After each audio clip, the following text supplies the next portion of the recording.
ओम नमो देव्यै महादेव्यै शिवायै सततं नमः। नमः प्रकृते भद्रायै नियता प्रणता स्मताम। दर्शक मित्रों, जय श्री राम। आज का जो विषय है वो महिलाओं को लेकर है। अखंड सौभाग्य का पर्व, श्रेष्ठ और उत्तम जीवन साथी के प्राप्ति का पर्व यानी सातु तीज, कजली तीज कब है, क्या विधि है, कैसे करना चाहिए, आइए हम इसके ऊपर विस्तार से चर्चा करते हैं।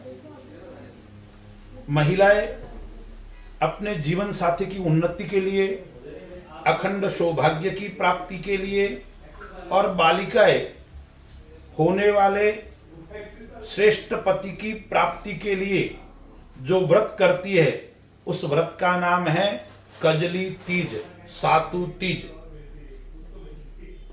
राजस्थान, गुजरात, उत्तर प्रदेश आदि हिंदी भाषी क्षेत्र में इस कजली तीज का विशेष महत्व है।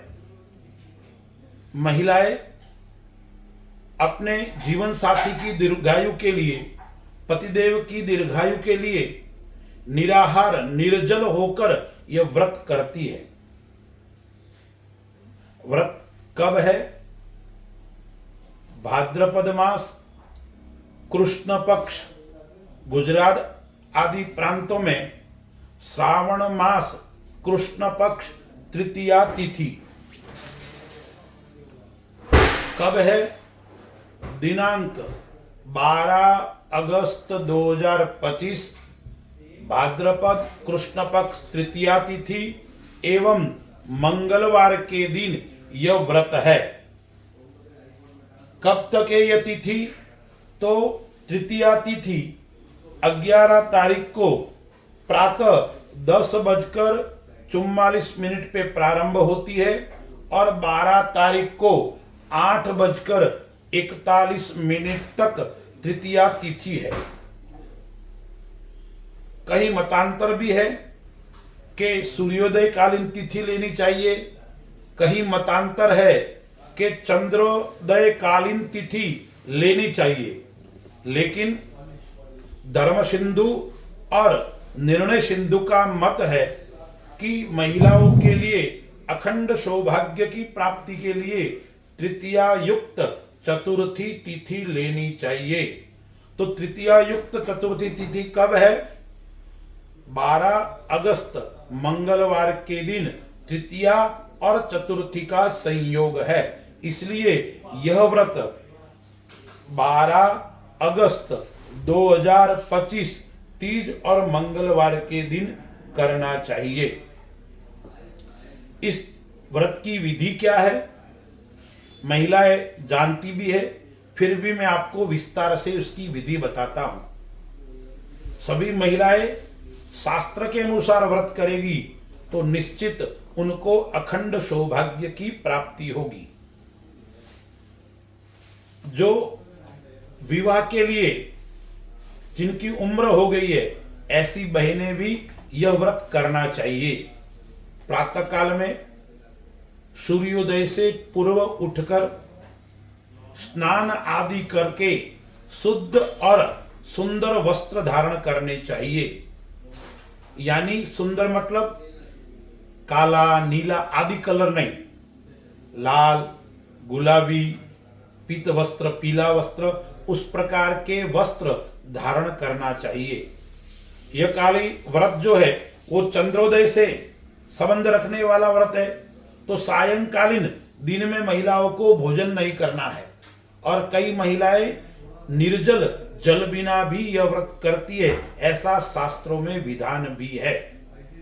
तो सायंकालीन पुनः सूर्योदय से पूर्व, सूर्य अस्त से पूर्व स्नान आदि करके शुद्ध वस्त्र धारण करके निमड़ी का पूजन करना चाहिए। यह पूजन कैसे करते हैं?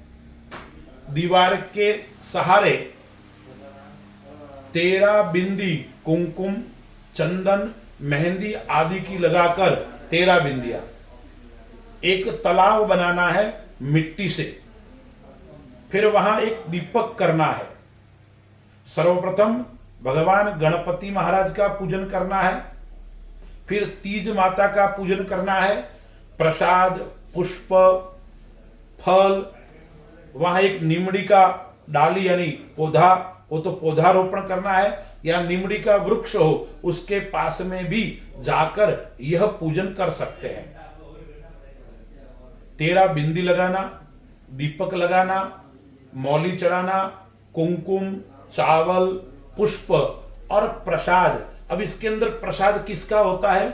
सातु जिसको बोलते हैं, इस तीज को भी सातु तीज बोलते हैं। चने के आटे का, गेहूं के आटे का या चावल के आटे का सातु जो बनाते हैं, उस सातु का वहां भोग लगाना है। नींबू है, काचरा है, ककड़ी है, उस प्रकार के फल जो पूजा में उपयोग में होते हैं, वो फल भी वहां चढ़ाने चाहिए। तो तालाब बनाया हुआ है गोबर और मिट्टी से, उसके अंदर थोड़ा काचा दूध डालना है, कुमकुम आदि डालना है, चावल डालना है, पुष्प आदि डालना है और इसका पूजन करना है। और तालाब के अंदर दूध का सिंचन करना है। उसके बाद में परिक्रमा भी करे और नमस्कार भी करे और कथा श्रवण करनी चाहिए। मेरे कथा का वीडियो भी डाला हुआ है, आप चाहे तो उसको सुन सकते हैं, पूरी कथा है उसके अंदर।